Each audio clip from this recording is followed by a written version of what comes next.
Mali cɛmana musoma a bɛɛ ni ɲantuma min bɛ faso kɔnɔ ani min bɛ faso kɔnɔ farafinka foli b'a bɛɛ lajɛlen bi kari don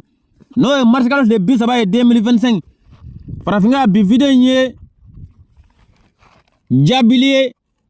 ka ɲɛsin Faransi président nijugu ma n'o ye Emmanuel Macron ye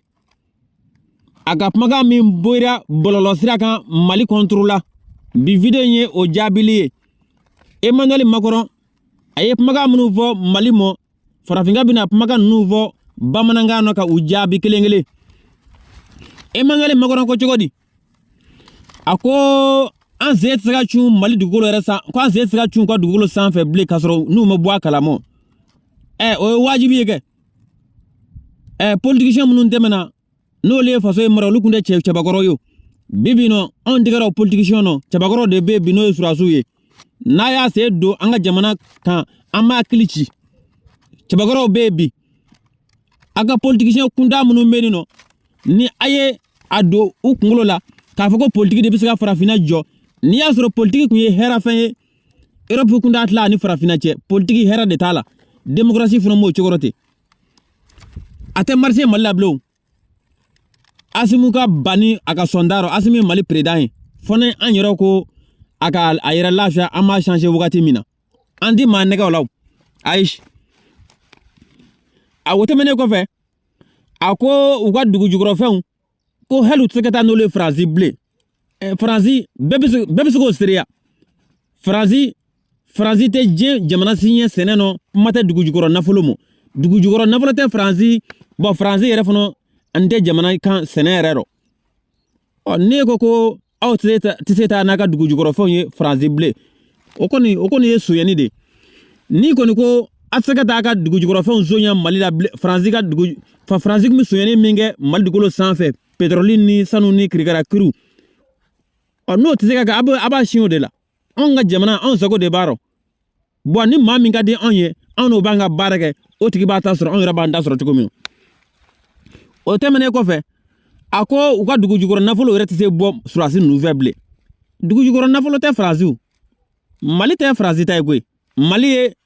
farafinna jamana dɔ ye bon maliyɛnw de sago de b'a rɔ bon maliyɛnw ni maa jɛ tɛ o tɛmɛnen kɔfɛ a ko mɔɔw bɛ nin nɔ minnu ta ye wariko ye o tɛ dɔwɛrɛ ye tubabu finman minnu bɛ Mali la dɔw ye vidéokɛlaw ye dɔw ye journaliste ye dɔw ye politicien dɔw ye karamɔgɔw ye a bɛ ni olu de ye ko dɔw ta ye wariko ye donc ko fɛɛrɛ laban min bɛ yen nɔ k'o de bɛna ta u kama ko u bɛna fɛɛrɛ laban dɔ de ta Mali kama parce que ko Mali filɛ nin ye ko Mali ye Faransi de ta ye ko Mali tɛ Rusi ta ye dɛ a ka yɔrɔ ye nkalon ye Mali tɛ maa si ta ye Mali ye maliyɛnw de ta ye bon farafinna jamana dɔ de don o tɛmɛnen kɔfɛ a ko u bɛna hakili jagabɔ kɛ ɲɔgɔn fɛ ka fɛɛrɛ dɔ ɲini an ka gakɔrɔ namaw kama a y'a fɔ cogo min b'a a yɛlɛma dɔɔni sabula ni surasi ninnu ye baara min kɛ ne kana ɲɔ ninnu ma ko nijugu tiɲɛ yɛrɛ la ne ka hɔrɔnya tɛ n permete ka o fɔ bamanankan na o tɛmɛnen kɔfɛ a ko u bɛna mun de kɛ sisan u bɛna u ka fanga in kana a durunu o ye infiltré de o durunni u b'o baara la o mɛnna e m'a ye ni Mali wulila ka décision dɔ ta waati o waati Musa Mara ani karamɔgɔw bɛ wuli bofara la réseaux sociaux sanfɛ o yɔrɔ de y'o ye o faamuyalen don n ko de kosɔn hadamadenya filɛ nin ye quoi n'i ye maninfin ɲini k'a dɔn quoi baaraba tɛ quoi nin mara in ka nɔgɔ farafinka bolo kojugu hadamadenya dɔnni ka nɔgɔ farafinka bolo o de kosɔn n tɛ pressé quoi n b'a bɛɛ jaabi o tɛmɛnen kɔfɛ a ko k'u ka cogoya bɛɛ de ɲini sinon ko ni Mali taara k'u bolo dan u bɛ jɔyɔrɔ min na Europe sɔrɔ aran na sɔrɔ dangan na ko u bɛna jigin ka bɔ yen nɔ koyi donc k'u ka fɛɛrɛ bɛɛ kɛ ubiska ni surasi nuntanga boy no choko mino o Musa Mara de bo barala ani karamogo munu me bo farala réseaux sociaux sanfé ani journaliste barga bane munu menno no banga barga phrase ani video kala barga bane ne munu nga barga phrase ni malion do me phrase jol de ba oula o temene ko fe akoko ye Mali politicien chama hakili saloka tugu uko o wajibi yo ni politicien membe no ni daganete ko ni ibi tugu ni le gouvernement ni metugu ni ngo parce que politicien de tina on mara donc ni politicien ni ga bolé do on ni politicien mi naganete ibi tugu ni zurasu nungo sabul on nata politique ko mano o temene ko fe ako bolo sila ko ni uya be minaka be hakili nake kelenye ka nazarau kolu hakili na biga buga jamano kan o wajibi na mo ka an jamano be ciu sabul an manga ko jiti gali minge o mani aw an manga sa ko jiro saka sababu ke oluka pression minale be anga jamana marabago kan o anga jamana marabago mana siraw nye doron wajibi do an mi ko jiti ke sewere tawnyo ko o temene ko fe aku bina muni ka sisa ku bina jamana kono de no shuka bla asimin nunga fakana ubulo deke ubina minga sisa do parce que ko sisa ko marama fe me ubulo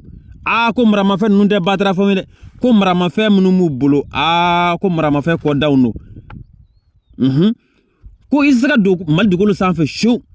ni mali fama no mo bo akaramo o wajibi yo olu ta faso ko mais politique ta faso ko yo même ils vont malien chemana musomaye ni Emmanuel Macron ka laseli o farafinga yere munun tukora mina ko kelengele nun ta ka faraka fo bega do fo anga kele min lanie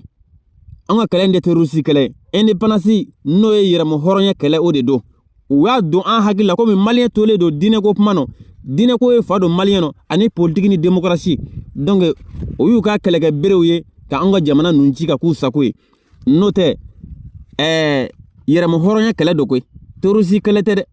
ango foko jeya wa do an hakila u ka kala zone na ko Mali fonda nyamana Burkina fonda nyamana Niger fonda nyamana op mana nanga jamana no le fonda nyamana no wechen uteta ka ando anga fonda yana anga nyira sorowa me otisko ko sabula am mema ko olu de ato frazi bora joyano Allemagne bolo frazi jonya chamanga Allemagne bolo bon frazi ni ngala mi daga Mali segere frazi ni labe depuis sanjama ka yelema amulo ka ke dine ko ni politique ko ni krikara kriye afom yene do Malien beni ngo invamu kaba fan fenda malugo beni vamu donc an nyele la an malien nyele la ka boss an gunna ka boss nokoro an dini mele gouvernement la bla marché aish halo maka numante anda donc uye an mo an mema ko ka siraw kan ka an dununga boy ka an dugu u bema ko ka an wa ba mema ko ka an mema ko ka mogono fonye donc ka an na olu bema ko la an ga tugu olu ka tabulo ko ka da olu bema ko olu ka tabulu kala no histoire ni culture ka an dugo ko donc ka an retake ka an retunu nga bonino donc amemi vo Mali chemana musumai bega tugu i bema ko obi fo farafina jamana de bela jelenyi angana nga tabulu bla arabuye angana bla tuabuye mina Emmanuel Macron ka video tugu nimele la aka lame pénétrer sur leur territoire et sortir sans qu'ils le sachent. On ne peut plus transporter nos ressources minières vers la France. On ne peut plus exploiter nos mines. On les a chassés, on a régulé, on a mis des règles. Les politiciens vous ont abandonné, mais utilisez le peuple. Il y a forcément des gens qui ont besoin d'argent. Personne ne vous soutient, alors appliquez la dernière méthode. Le Mali appartient à la France et non à la Russie. Du Mali, on va réfléchir ensemble de comment trouver une solution contre ces criminels militaires au Mali. Votre mission sera donc d'infiltrer le cœur de leur pouvoir. Prenez les moyens qu'il faut. Le Mali continue comme ça, on va perdre le Mali. Et si on perd le Mali, on perd notre rang économique. On élimine ces délinquants du pouvoir malien, soit on révolte le peuple contre eux. On vient défendre nos intérêts, et on le fait de manière respectueuse avec les intérêts des pays africains où on se défend. Pas à faire dégager ces putschistes du pouvoir malien alors que vous avez reçu tous les moyens nécessaires. Qu'est-ce qui vous empêche de gagner contre eux ? Ils ont pu convaincre beaucoup de politiciens maliens de les suivre. Ils ont dominé les réseaux sociaux avec une seule idéologie. Comment faire tomber les pensées européennes envers leur pays ? Ils ont pu convaincre leur peuple à les faire confiance. Ils ont pu s'approprier des armements de dernière génération Nous ne pouvons plus pénétrer sur leur territoire et sortir sans qu'ils le sachent. On ne peut plus transporter nos ressources minières vers la France. On ne peut plus exploiter nos mines. On les a chassés, on a régulé, on a mis des règles. Les politiciens vous ont abandonné, mais utilisez le peuple. Il y a forcément des gens qui ont besoin d'argent. Mais vous soutient, alors appliquez la dernière méthode. Le Mali appartient à la France et non à la Russie. Du Mali, on va réfléchir ensemble de comment trouver une solution contre ces criminels militaires au Mali. Votre mission sera donc d'infiltrer le cœur de leur pouvoir. Prenez les moyens qu'il faut. Le Mali continue comme ça, on va perdre le Mali. Et si on perd le Mali, on perd notre rang économique. On élimine ces délinquants du pouvoir malien, soit on révolte le peuple contre eux. On vient défendre nos intérêts, et on le fait de manière respectueuse avec les intérêts des pays africains où on se déploie. Pas à faire dégager ces putschistes du pouvoir malien alors que vous avez reçu tous les moyens nécessaires. Qu'est-ce qui vous empêche de gagner contre eux? Ils ont pu convaincre beaucoup de politiciens maliens de les suivre. Ils ont dominé les réseaux sociaux avec une seule idéologie. Comment faire tomber les pensées européennes envers leur pays? Ils ont pu convaincre leur peuple à les faire confiance. Ils ont pu s'approprier les armements de dernière génération. Nous ne pouvons plus pénétrer sur leur territoire et sortir sans qu'ils le sachent. On ne peut plus transporter nos ressources minières vers la France. On ne peut plus exploiter nos mines.